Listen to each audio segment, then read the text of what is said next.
వాసుకితో సహా మునిగిపోతుంది. ఈ చర్యకు ఆశ్చర్యపోయిన దేవదానవులు శ్రీ మహావిష్ణువును పూజించగా విష్ణువు 1,00,000 యోజనములు విస్తీర్ణం కలిగిన బొరుసుతో మహాకూర్మావతారం దాల్చి మందార పర్వతాన్ని వాసుకితో సహా పైకి తీసుకొస్తాడు. అది చూసి దేవదానవులందరూ శ్రీ మహావిష్ణువును స్తుతించి సాగర మదనాన్ని మళ్లీ మొదలు పెడతారు. క్షీరసాగర మదనంలో మొట్టమొదటిగా పుట్టింది ఆలాహలం. ఆ విషాగ్నిలో లోకాలన్నీ మాడిపోవటం మొదలైంది. దేవదానవులందరూ వాసుకిని చేయాల్సిన కార్యాన్ని వదిలిపెట్టి పరిగెత్తుకుంటూ వెళ్లి ఈశ్వర శరణు శరణు అంటూ శివుడిని ప్రార్థించారు. శివుడు మహారూపధారి అయి ఆ హాలాహలం మొత్తాన్ని నేరేడి పండంత రూపంలో మార్చి మింగేసి తన కంఠంలో దాచుకుని నీలకంఠుడవుతాడు.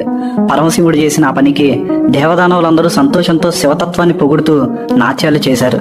కానీ గర్లం శివుడిలో విపరీతమైన వేడిని తాపాన్ని పుట్టించడం మొదలు పెడుతుంది. ఆ తాపాన్ని తట్టుకోవడానికే సాగర మదనంలో ఆలాహలం తర్వాత పుట్టిన చంద్రుడిని శివుడు తన తలపై ధరించి తాపాన్ని తగ్గించుకున్నాడు.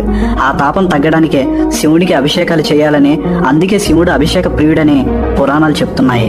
హాలాహలం చంద్రుడు తర్వాత క్షీరసాగర మదనం నుంచి ఉద్భవించిన మూడో అమూల్యమైన ప్రాణి వచ్చే శవము అనే 7 తలల దేవతాశ్వము. దీన్ని కొంతమంది ఇంద్రుడు తీసుకున్నాడు అని చెప్తారు.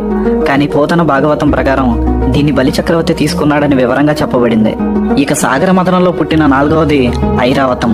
తెల్లటి మేని ఛాయతో మెరిసిపోయే ఏనుగుతో పాటుగా మరో 64 ఏనుగుల సమూహం మదనం నుంచి ఉద్భవించింది.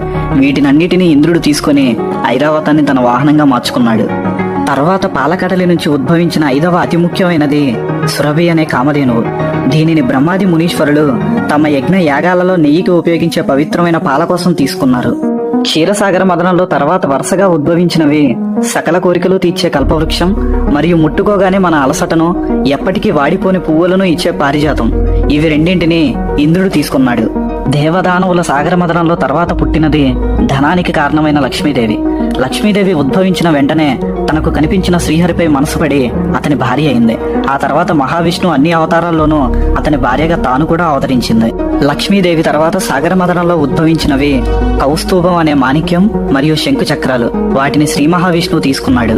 ఇక సాగర మదనంలో తర్వాత పుట్టినది మద్యానికి ఆదిదేవత అయిన వారుని. తనని రాక్షసులు తీసుకున్నారు. మద్యం తర్వాత సాగర మదనంలో ఉద్భవించింది రంభ, ఊర్వశి, మేనక, తిలోత్తమ వంటి అప్సరసలు. వీటిని ఇంద్రుడు తీసుకుని స్వర్గానికి పంపాడు.